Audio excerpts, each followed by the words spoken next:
akka yookiin sa'aada lubbuu isii ajjeeftu akka ammoo muciyyoo sanii lubbuu isii dabarsitu takka fadha jechuu isaan kana waliin fixee jechuu. Dhufe Ramadaan khaysumaan khayrii dhufe Ramadaan. Assalamu alaikum warahmatullahi wabarakatuh. Daawwattoota fi hordoftoota kabajamtoota keenya jirra jirtu fayyaa isaanii saniifuu gaafnoo isin deebinee jirra halkan Ramadaanni seenuun isin deebinee jirra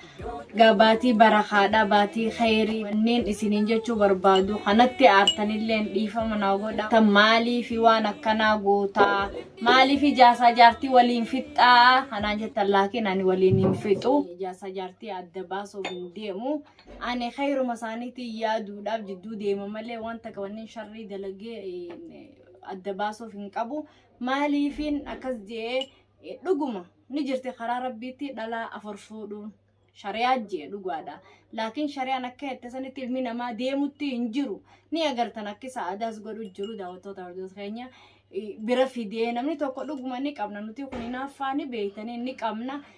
nama fuudhuu deemu san bira fidee garaa gubuu miti biraa fuudhee bulfachuudha wanneen lolee akkas ja'uuf haa bulfatu bikka fedha geeffatee haa bulfatu isillee nama shari'aan irra beeku nama diin beeku nama waa hunda beeku jaasi tokko gizee fuudhee haqatanaatis eeguu qabaa beek akka shari'aan jettete akka rabbiin je'etti walqixatti eeguu qaba ija bitaatii fi ija mirgaa jechuudha. Yaaddoon kun odoo fuudhee hojii jiraachuu hin ta'in akka yookiin sa'aadaan lubbuu isii ajjeeftu akka ammoo muciyyoo sanii lubbuu isii dabarsitu takka fadha jechuu isaan kana waliin fixee jechuu namni kuni lubbuu namaati balleessuu deema. Lubbuu nama lamaati galaafachuu deema lubbuu lama namaa odoo takka hin ta'in sa'aadaas akkasumatti sumeeyyaas akkasumatti jechuu odoo bulfatee hin ta'in saniifuu mush yaaddoon bulfatee dhugaadhaan fuudhuu deemu yaaddoon dhugaan fuudhuun deemu kijiba odoo fuudhuu deeme mana sa'aadaa san fidee hoggu dhibban garsiisu hoggu dhibba sa'aada garaa gubee summii dhuysisee jechuudha isinuu meeqanaan jettammaa walittiin araarsiinaa maaliif isaan kana adda fageessuu feetaan adda fageessuun odoon ta'in sharri yaaduu odoon ta'in ani walumatti isaan dheeyisee waliif fidee walii araarsuudha. Mushaan hamtuu fi jaasaa jaartii naanin geenya walit dirus isaanii tokkotti wal bulfatu beeka isaanii akkatti wajji jiraatu beeka saniifuu daawwattootaa fi hordoftoota keenya akkuma isin gartan gaanarra wanneen isinii qabadee deeddee halkan soomanaatiin isaanillee akkaan danda'utti walii fideetii walii araarsaa huna akkuma har'a eessan naa gartan dura har'a mana iftuun naa gartanii akkuma dhufnee gammachuudhaan asitti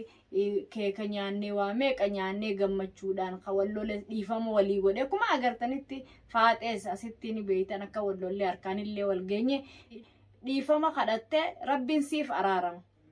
Rabbiin warra sharri teenya hunda rabbi khayrii nu qabu rabbi nu haa godhu saniifuu rabbiin guyyaa baatii narra guyyaa baatii araaramaati saniifuu an Abdunaasir an itti ergeetiin isaa araarsu yaaddootti ergee akka isaa walii araarsu godhaa jechuudha amma kuma gartanitti gaasuma yaamartii itti kaayate haa fuudhu isaa beeka akkatti bulfatu isaa lachuutu beerasaa awwanni nanaqen jiru anammoo wanni akkasin nakaasee isaan bira nageessee na aarsisee hanga warri isaanii na bilbilanii biyyarraa akkana naan ja'aniif isaan jiddullee seenee jechuudha jaasa jaati jiddullee saba sanittiin seenee warri biyyaana bilbilaan san boodallee wanni nanaqaa hin jiru ani keessaa dhuguma rabshaa keessaan baatii soomana takkalleen seennaa hayyamnaan Abdunaasir itti ergee Abdunaasir araasu waliin araarsina inshallah ni agartanii daawwattoota hordoftoota keenya nuti khayruma isaanii iyyaanna malee sharrii isaanii iyyaannu warra sharrii irraa rabbi nurraa haa godhu inshallah baatii soomana tana shayxaanillee ni hidhamti soomanaa kanatti namni garaansaa xaliila walii tahee wajji jiraatu inshallah isaanillee jaasaa jaartiidha. Nuti bira dhaynee ni goona akka isaa walii araarama yoo isaan ammoo hadidan taate walii araarama ammoo sa'aada dhuguma rabbiin ni araaramte abbaa ilmaan isiiti ni araaramte itti fayyitillee nama diinis beeku nama baratee jiru ammoo ani yaaddumarraa hin sodaadhee dhiiroo ni araaramu dhokatee jira sanillee inni imma sodaa keessa dhokatee jiran quba qabdanii jalleen dhiifama naa godha warreen bultii namaa keessa bayinaan jettan dhiifama naa godhaan bultii namaa keessa hin jiru bultii namaa keessa iddoo kaniin siin jiru wanniin si dhaamoo viidiyoo kana agartee jiraattu taate bikka jirtuu bahii baatii soomanaatii ni agarta walitti isin araarsinatiif ijaartii ta'e sa'aada unoota akkanaati antanan si dhaammadhaa as bahii namni si dubbatu hin jiru sodaata kan qabaatinii as bahiiti sa'aadaa wajji walitti araaramii Abdunaasirri amantaa Abdunaasir unoo ni dhufa mana kee akkasii as bahiiti kara mana keetiitti walitti haa dhufnuun isiniin ja'a kuno iftuu fi akkuma agartan faaxee fi hundaa'u akkuma iftuu dhooysanii namnilleen dhooysee inarrallee maqaa kaayanii bilqiisaa dhooyse jechuudhaan itti himu abbaa manasii akkasumatti obboleetti iyya jaarsii isiilleen Abrahaamilleen akka sharri nu jidduu yaadanii bilqiisaatu akkas godhee iftuu qabee an obboleetti iyya takka fuudhee hidhee mana kaayadhee ilmoorraa mee nama ilmoo qabu garaa waa dhale sareedhaan nama ilmoo qaburraa iftuu hidhee ogguun dhooyse mee maal fakkaatti waliin nama diru jechuudha. Arra Yaman keessa nama wali araarsaa abadan hin jiru. Ha walitti diru malee sharri jidduu fideeti walitti dira malee abadan ummata kana mee arraan tan wajji nyaatanii dhuganii khayrii takka jidduu dalaynaa ji'ee si bira dhaabbatu hin jiru jechuudha. Ha nama walitti diru malee abadan waliin nu diranii sharri nu jidduutti yaadanii jechuudha. Quba qabdan daawwattoota meeqa dhageessanii akkasii gaafuun wanni Abrahaam keenyalleen akkana bilqiisaa dhooysii akkana ja'anii namni waa laaltu akkanatti itti himee saba saniin maqaan jirrellee ja'anii isaanillee dhiifama walii goone irra dhufnee faaxeellee akkuma agartanitti asis nu hundinuu furmaatee ji'ii jannaa ji'i akkuma agartanitti duniyaatu isinga duniyaatu beektan duniyaatu akkasitti iftuutuubii akkasumatti furmaateedha unoo bilqiistuubii faaxe nu hundi kunarra walitti dhufnee maashaallah waliin gammannee mana iftuutti rakkoo jirtu waliin finnee keessaanillee akkasii waliin nu araarsan akkasii gaarra kuna iftuun teenyaas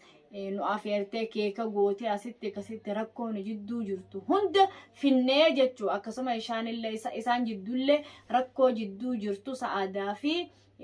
yaaddoollee jidduu haa fixuu jeetiin du'aa godhaaf galgalli kun galgala khayriiti warra baatii ramadaanaa tana khayriin naqee khayriin fixe rabbi nu haa godhu daawwattoota farda keenya baatiin tun baatii khayriiti baatii ramadaanaa baatii quraanaa baatii salaataa baatii khayri baatii sadaqaa hannatan baatii sharriillee namarraa fagaattu baatiin tuni saniifuu daawwattoota farda keenya bikka jirtan hundaa'u daawwattoonni keenyan nu galatooma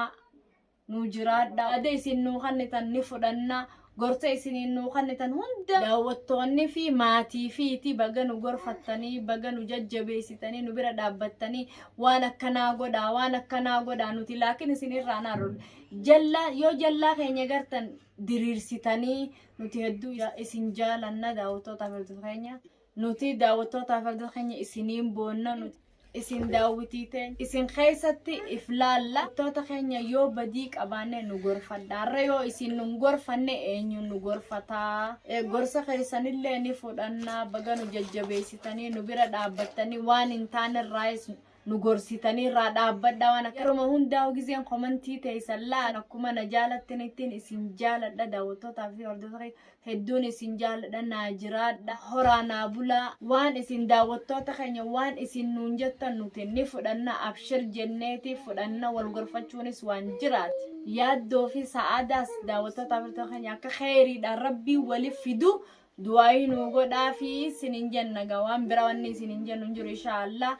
baatiin tun baatii khayriiti warra walii araarame baatii soomanaa wajji soomanee khayriidhaan ol naqu rabbi haa godhu jenna kuno sa'aadaan akkuma manaa fidetti ammallee mana kiyya jirti ni beeytanii inshaallah rabbiin isiillee mana isallee manatti deebisee isiillee manatti deebisee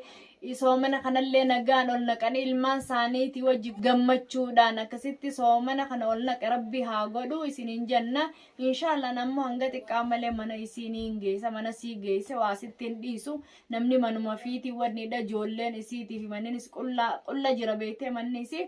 fuudheeti mana isiitti geesse inshaallah mana isii deebisee deebuu sabbaan mana si haa deebuu baate ramadaanaatiin namni mushkilaan jidduu seenee gaala hin deddeebu manatti haa galchu yaaddoo haadha mana isaatii fi ilmoo isaatii fi hundaa manatti haa deebisu. Tanaati daawwattoota hordofaa isinillee du'aa godhaaf inshaallah baatiin tun maqbuula namni du'aa namaa godhe baatii khayriiti baatii rizqiiti baatii barakaati isinillee du'aa godhaaf yaaddoo saadalla inshaallah walitti deebisee soomana kana nagayaan akkasitti chi baasu rabbi haa godhu du'aa naa godhaaf isin yaasaniifu daawwattoota hordofaa keenya wanni biraa wanni hin jiru inshaallah